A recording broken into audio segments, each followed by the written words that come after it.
La CPS, justement, le syndicat des médecins libéraux et le conseil de l'ordre des médecins qui se sont réunis hier soir en présence d'un représentant du ministère de la Santé.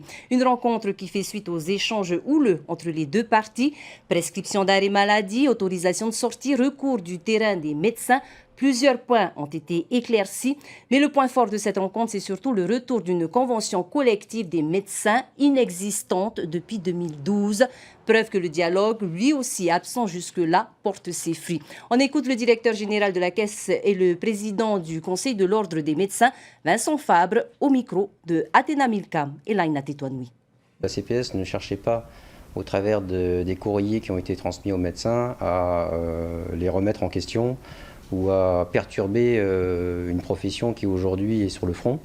Donc la CPS tient à dire qu'elle respecte le travail qui est fait par l'ensemble des médecins et de l'ensemble des professions de santé, surtout dans cette période de crise sanitaire. Il y a pu effectivement y avoir des maladresses de notre part concernant la communication faite et surtout un manque de préparation et un manque d'échange. Donc effectivement, on a, je pense, au travers de la réunion d'hier, gommé les incompréhensions.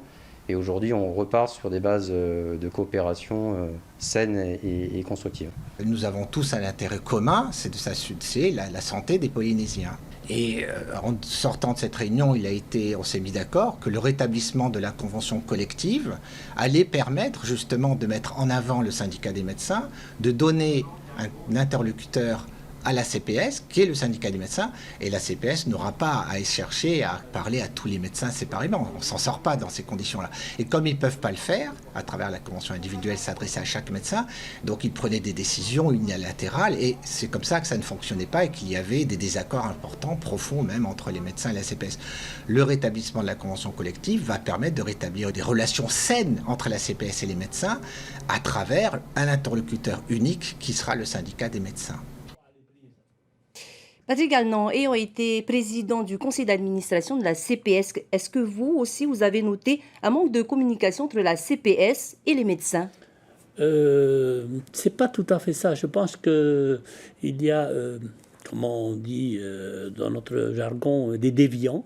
Hein. Il y a des déviants. Et effectivement, peut-être que la CPS a porté la preuve sur l'ensemble. Une convention collective, justement, des médecins inexistants depuis 2012. Et je pense qu'il faut cibler ceux qui, par exemple, donnent des ordonnances avec des sorties alors qu'ils ont le Covid. Effectivement, ça, ce n'est pas bien. Alors, c'est vrai qu'il y a peut-être eu des malentendus, mais une convention peut-être collective, revenir à ce qu'il y avait avant 2012, peut-être que c'est la solution pour qu'on puisse renouer ce dialogue.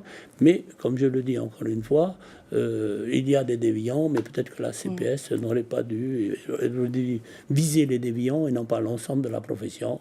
C'est regrettable, mais bon. Je comprends les médecins. Pour revenir à la situation financière de la CPS veut accorder un nouveau prêt. On imagine que ça ne suffira pas à combler le déficit structurel de la Caisse. Peut-être que ça ne suffira pas si l'activité économique ne reprend pas. C'est pour ça que dans la proposition que je fais en disant que si nous confinons totalement pendant 15 jours et que pendant ces 15 jours nous faisons en sorte que la plus grande partie de la population soit vaccinée et que surtout ceux qui viennent de l'extérieur soient vaccinés et que les enfants qu'on ne peut pas vacciner soient vraiment mis en quatorzaine stricte, à ce moment-là, on peut faire en sorte que l'activité économique reprenne. Mais sinon, si avec 2000 vaccinations par jour, on va traîner encore cette situation pendant 3-4 mois, et ça sera économiquement un désastre aussi pour la Polynésie. C'est déjà un désastre au niveau des gens qui décèdent. Et je voudrais profiter de l'occasion pour encourager ceux qui nous soignent. Vraiment, ils sont courageux et porter une pensée pour ceux qui décèdent et les familles. Merci beaucoup, Patrick Gallnon, d'avoir accepté notre invitation de ce soir. Maruru. Merci, c'est moi qui vous remercie.